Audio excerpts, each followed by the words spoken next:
Hi అండి, నమస్తే. నేను మీ Jaya. Welcome back to our channel. అందరూ ఎలా ఉన్నారు? నేనైతే మీ అందరికీ తెలుసు కదా, 90 days weight loss challenge start చేశానని. మరి అందులో భాగంగా ఈరోజైతే 49వ రోజు అనమాట. మరి ఈరోజు మన వీడియోలో వచ్చేసి మొన్న ఒకరు కామెంట్ చేశారు, హెర్బల్ లైఫ్ ప్రోడక్ట్స్ వాడితే సైడ్ ఎఫెక్ట్స్ వస్తాయా అని. దానికి నాకు తెలిసినంత వరకు అంటే నా ఒపీనియన్ నేను చెప్తాను, ఈ వీడియోలోనే చెప్తాను. ఇంకా నేను మార్నింగ్ నుంచి నైట్ వరకు ఈరోజు నా డైట్లో ఏమేమి తీసుకున్నాను అనేది మొత్తం మీతో షేర్ చేస్తాను అన్నమాట. మరి మన ఛానల్ని ఎవరైనా ఫస్ట్ టైం చూస్తున్నట్లయితే ఒక లైక్ చేసి సబ్స్క్రైబ్ చేసుకొని మీ ఫ్రెండ్స్ అండ్ రిలేటివ్స్కి షేర్ చేయండి. ఈ వీడియో ఎవరికైనా ఉపయోగపడుతుంది అనిపిస్తేనే. మీరు చేసే ఒక చిన్న కామెంట్ కానీ లైక్ కానీ నాకు చాలా మోటివేషన్గా ఉంటుంది, ఇంకా మంచి మంచి వీడియోస్ పెట్టడానికి, నా డైట్ చాలా బాగా చేయడానికి. ఇంకా నాతో ఎవరైనా జాయిన్ అవ్వాలి వెయిట్ లాస్లో అనుకుంటే కామెంట్ చేయండి, ఎలా చేయాలి ఏంటి అనేది మొత్తం మీతో షేర్ చేస్తాను. ఇంకా లేట్ చేయకుండా వీడియోలోకి వెళ్దాం పదండి. రోజులాగానే నిద్ర లేవగానే ఒక గ్లాసు నార్మల్ వాటర్ తీసుకుంటున్నాను. వర్షం పడేటప్పుడైతే కొంచెం గోరువెచ్చగా తీసుకుంటాను, ఇప్పుడైతే నార్మల్ వాటరే తీసుకుంటున్నాను. ఇది 250 నుంచి 300 ml మధ్యలో ఉంటుందన్నమాట.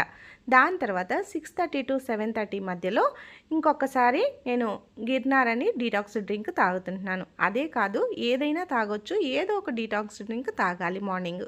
ఇంకా దాని తర్వాత 9:30 లోపలైతే నేను షేక్ తీసేసుకుంటాను. హెర్బల్ లైఫ్ షేక్ ఉంది కదా, అది నా క్వాంటిటీ నేను తీసేసుకుంటాను. అదే చెప్పాను కదా, లాస్ట్ టైం ఒకళ్ళు కామెంట్ చేశారు ఇది వాడితే సైడ్ ఎఫెక్ట్స్ వస్తాయని. అలా అయితే ముందు నాకే వచ్చి ఉండాలి కదండి.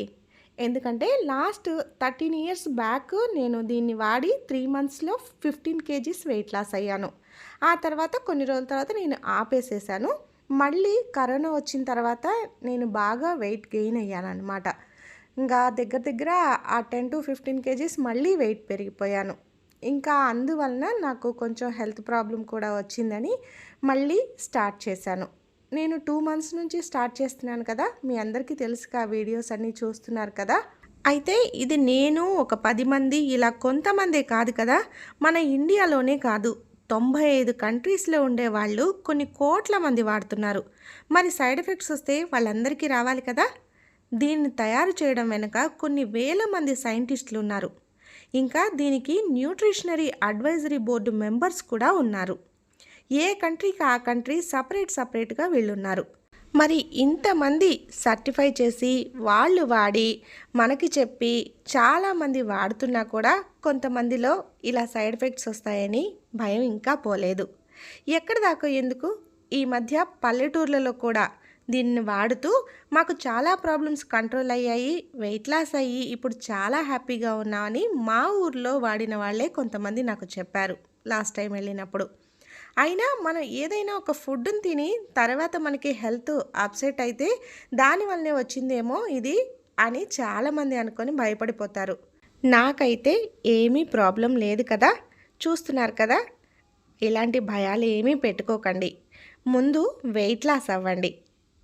అయితే దీన్ని లైఫ్ లాంగ్ వాడాలి అని మాత్రం అనుకోవద్దు.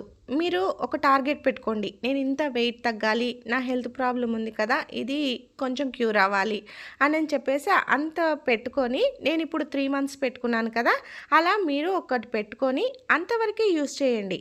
తర్వాత మీకు నచ్చితే తర్వాత యూస్ చేయండి, లేదంటే ఆపేయండి. ఇంకా ఈ హెర్బల్ లైఫ్ ప్రోడక్ట్స్ ఎలా తక్కువకి వస్తాయి అని కూడా నేను నెక్స్ట్ వీడియోలో మీతో షేర్ చేస్తాను. ఎలా చేస్తే మీకు కొంచెం తగ్గుతుంది అమౌంట్ అని చెప్పేసి కూడా. ముందు మనం వెయిట్ లాస్ అవ్వాలి, హెల్తీగా ఉండాలి, హ్యాపీగా ఉండాలి. అప్పుడే ఇంకా లైఫ్లో ముందుకు సాగగలుగుతాం అన్నమాట. మన వీడియో కినక ఎవరైనా హెర్బల్ లైఫ్ యూజ్ చేసి వాళ్ళ ప్రాబ్లమ్స్ ఏమైనా తగ్గి అంతా మంచిగా ఉన్నారు అన్న వాళ్ళు ఎవరైనా మన వీడియోస్ చూస్తున్నట్లయితే కామెంట్ చేయండి. మిగిలిన వాళ్ళకి అంటే భయపడుతున్న వాళ్ళకి కొంచెం మోటివేషన్గా ఉంటుందన్నమాట. ఇదండి. ఇంకా దీని తర్వాత నా మధ్యాహ్నం భోజనంలోకి అయితే నేను మార్నింగ్ భోజనం వండలేదు, ఎందుకంటే మా వారికి మీటింగ్ ఉంది, అక్కడే తినేస్తాను, తొందరగా వెళ్ళిపోయారు. ఇంకా మా ఇద్దరికే కదా అని చెప్పేసి ఇంకా బియ్యం కడిగి పెట్టేసి కర్రీ చేసుకుంటున్నాను. ఈరోజు ఎగ్ కర్రీ చేద్దాము అని చెప్పేసి ఇంకా దాని ప్రిపరేషన్ స్టార్ట్ చేశాను అనమాట. స్టవ్ వెలిగించి బాండీ పెట్టి అందులో దానికి తగినంత నూనె వేసుకొని ముందు పోపు దినుసులన్నీ వేసుకొని బాగా వేగనిచ్చాను. అవి వేగిన తర్వాత ఆల్రెడీ ఉల్లిపాయలు, పచ్చిమిర్చి అవన్నీ కట్ చేసి పెట్టుకున్నాను. ఇంకా అవి కూడా వేసేసి ఫ్రై చేశాననమాట. అది మంటని సిమ్లోనే పెట్టుకొని చేస్తాను నేను ఏ వంట చేసినా. హైలో పెట్టామంటే దానిలో ఉండే న్యూట్రిషన్ వాల్యూస్ అన్నీ తగ్గిపోతాయి. అందుకని మీడియంలో కానీ సిమ్లో కానీ పెట్టుకొని నేను వంటలన్నీ చేస్తాను. మీరు కూడా అలానే చేసుకోండి. మ్యాక్సిమం డీప్ ఫ్రైలు తగ్గించండి వెయిట్ లాస్లో కొంచెం. ఇంకా దాని తర్వాత ఇవన్నీ వేసుకొని కొంచెం ఆనియన్స్ వేగాలంటే ఉప్పు వేస్తే తొందరగా వేగుతాయి కదా, ఉప్పు వేసేసి మూత పెట్టేశాను. అవి కొంచెం వేగిన తర్వాత పసుపు, కొంచెం అల్లం వెల్లుల్లి పేస్టు ఇవి కూడా వేసి పచ్చివాసన పోయేంత వరకు వేగనిచ్చాను. వేగనిచ్చి ఇంకా ఎగ్స్ 4 తీసుకున్నాను. బాబుకి నాకే కాబట్టి మధ్యాహ్నం వరకే అని చెప్పి నైట్ ఎటు టిఫినే కదా అని 4 తీసుకున్నాను. 4 గుడ్లుకి 2 పెద్ద ఉల్లిపాయలు తీసుకున్నాను. అంటే కొంతమంది ఎక్కువ ఉల్లిపాయలు వేసుకుంటారు, కొంతమంది తక్కువ వేసుకుంటారు. నేను ఎప్పుడు గుడ్లు 4 తీసుకున్నా అంటే 2, లేదంటే 6 తీసుకున్నామంటే 3 అలా వేసుకుంటాను అనమాట. ఆనియన్స్ తక్కువ ఉంటుంది, గుడ్డు ఎక్కువ ఉంటుంది. అలా చేసుకుంటాను. అలా చేస్తే చాలా బాగుంటుంది. ఒకసారి ట్రై చేయండి, మీరు కూడా మీకే తెలుస్తుంది. ఇంకా దీని తర్వాత ఎగ్స్ కూడా వేసి బాగా కలిపి మూత పెట్టేసేసాను. మూత పెట్టేసి కొంచెం సేపు అది ఉడికిన తర్వాత ఇంకా దాన్ని టర్న్ చేసుకొని, అంటే ఇలా చేసుకోవడం వల్ల కొంచెం పెద్ద పెద్ద పీసులుగా వస్తాయి, మరీ సన్న సన్న పీసులుగా అవ్వవు. అందుకని ఇలా చేస్తాను ఎప్పుడు చేసినా. ఇంకా అలా చేసుకొని మళ్ళీ ఇంకొకసారి మూత పెట్టేసి దాన్ని ఉడకనివ్వండి. ఈలోగా ఇందులోకి నేను వెల్లుల్లి కారంని రెడీ చేసుకున్నాను. అంటే ఏం లేదు, ఊరు నుంచి పంపించిన కారం ఉంటుంది కదా, అది ప్లెయిన్ కారం. దాంట్లో కొంచెం ఉప్పు, వెల్లుల్లి ఎక్కువ రెబ్బలు కొంచెం వేసుకొని బాగా నూరుకున్నామంటే అప్పటికప్పుడు ఫ్రెష్గా వెల్లుల్లి కారం బాగా వస్తుందన్నమాట. అది వేస్తే చాలా టేస్టీగా ఉంటుంది కర్రీ. ఇంకా దాంట్లోకి కొంచెం మిరియాల పొడి కూడా వేశాను. మిరియాల పొడి వేయటం వలన మనకి నీచు వాసన ఏమన్నా ఉన్నా కూడా ఎగ్ది పోతుందన్నమాట. ఇంకా హెల్త్కి కూడా చాలా మంచిది. ఇంకా అది వేసిన తర్వాత ఆల్రెడీ మనం ప్రిపేర్ చేసి పెట్టుకున్నాం కదా వెల్లుల్లి కారం, అది కూడా వేసుకొని ఇంకొంచెం సేపు ఫ్రై చేసుకోవాలి. ఏదైనా ఇది హైలో మాత్రం కాదు, సిమ్లో పెట్టుకొనే చేసుకోవాలన్నమాట ఈ కర్రీని. చూస్తున్నారుగా, ఆయిల్ కూడా ఎక్కువగా లేదు, లిమిట్గానే ఉంది. ఇలా కర్రీ చేసుకొని తినండి. వెయిట్ లాస్లో మీకు చాలా హెల్ప్ఫుల్గా ఉంటుందన్నమాట.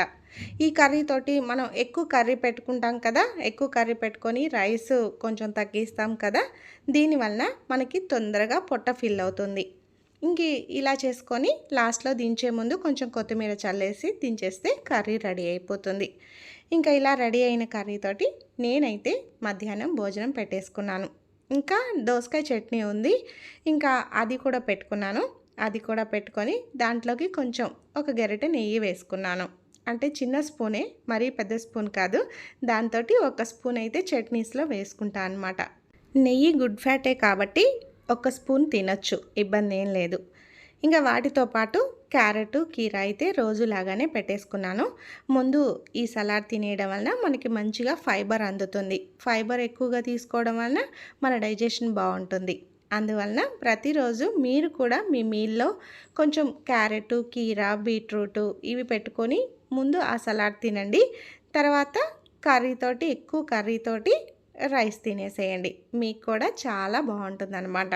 ఇలా ఇవన్నీ పెట్టుకొని అయితే నేను కడుపు నిండా భోజనం చేశాను. కడుపు నిండా అంటే మరీ కడుపు పగిలేలా కాదు, ఒక 70-80% తినేస్తాను. ఒక 20% ఖాళీ పెట్టుకుంటానన్నమాట. అది డైజెషన్ అవ్వాలి కదా. ఇంకా అలా చేసిన తర్వాత ఇంకా కొంచెం సేపు టీవీ చూశాను. టీవీ చూసి పడుకున్నాను. మధ్యాహ్నం డైలీ పడుకుంటాను కదా, పడుకొని ఇంకా 5కి లేచాను. లేచి ఇంకా పనులుంటే చూసుకొని ఒకసారి ఆ ఫ్రెష్ పెట్టుకొని తాగేసేసాను. దీన్ని చెప్పాను కదా, నేను మధ్యాహ్నం కూడా ఒకసారి తాగుతాను 11:30 అలా. కాకపోతే ఇంకా ఎక్కువ ఎందుకులే అని చెప్పేసి మీకు చెప్పడం లేదు. 5:30కి చూపిస్తున్నాను. మధ్య మధ్యలో నాకు ఎప్పుడు కావాలంటే అప్పుడు తాగేస్తానమాట. రోజులో 4-5 టైమ్స్ తీసుకోవచ్చు, ఇబ్బంది ఏం లేదు. ఇంకా అలా నేను ఆ ఫ్రెష్ తీసేసుకున్నాను. ఆ ఫ్రెష్ తీసేసుకొని ఈరోజు కూడా చెప్పాను కదా, వాకింగ్ ఎక్సర్సైజ్ ఏమీ చేయలేదు, మండే నుంచి చేద్దామని. ఇంకా నైట్ డిన్నర్కి ప్రిపేర్ చేసుకుందామని చెప్పి ముందు ఫ్రెష్ అప్ అయ్యాను. ఫ్రెష్ అప్ అయ్యి ఇంకా నైట్ డిన్నర్కి ప్రిపేర్ చేసుకున్నాను. ఈరోజైతే నేను మధ్యాహ్నం మామూలుగా మార్నింగ్ మా వారు వెళ్ళేలోపు రైస్ కడిగి పెట్టాను, వండలేదు. కానీ ఇంకా కడిగాను కదా అని చెప్పి మొత్తం వండేసాను మధ్యాహ్నం. ఇంకా ఆ రైస్ మిగిలిందనమాట. ఇంకా మిగిలిన రైస్ తోటి లెమన్ రైస్ చేశాను. ఇంకా ఇది ముగ్గురికి సరిపోదు కదా అని చెప్పి ఇంకా తలా ఒకటి ఎగ్ దోశ వేయమంటే ఇంకా ముగ్గురికి 3 ఎగ్ దోశలు వేసేసాను. వేసేసి కొంచెం పులిహోర పెట్టుకొని ఇంకా నైట్ డిన్నర్ అయితే 8కి కంప్లీట్ చేసేసాం అనమాట. అంటే అప్పుడప్పుడు ఇలా జరుగుతుంటుంది, మీకు కూడా జరుగుతుంది కదా. ఈ మధ్య నేను వెయిట్ లాస్ స్టార్ట్ చేసినప్పటి నుంచి రైస్ ఎక్కువగా మిగిలేటట్టు వండడం లేదు. కాకపోతే ఇంక ఈరోజు మిగిలేసరికి ఇలా చేయాల్సి వచ్చింది. అప్పుడప్పుడు ఇలా జరిగినప్పుడు తప్పదు కదా, తినేస్తాం, మిగిలిపోతే పడేయాల్సి వస్తుంది అని చెప్పేసి. ఇదంతా లేడీస్కి ఉన్న అలవాటే కదా. ఇంకా అందుకని చెప్పి పెట్టేసుకొని ఇంకా దాంతోటైతే మా నైట్ డిన్నర్ కంప్లీట్ అయిపోయింది. దీని తర్వాత ఇంకా కొంచెం సేపు టీవీ చూసేసేసి 10:30కి అయితే పడుకున్నాం. ఇదండి ఈరోజు వీడియో. మరి ఈ వీడియో మీకు నచ్చిందా? నచ్చితే ఒక లైక్ చేసి మన ఛానల్ని సబ్స్క్రైబ్ చేసుకోండి. చాలామంది చూస్తున్నారు కానీ ఒక్క లైక్ కూడా చేయడం లేదు. చిన్న లైకే కదండి, అలా అనేస్తే అయిపోతుంది. మరి ఈరోజు నుంచైనా లైక్ కానీ కామెంట్ కానీ చేస్తారని అనుకుంటున్నాను. మరి రేపు మరొక మంచి వీడియోతో మళ్ళీ కలుద్దాం. బాయ్.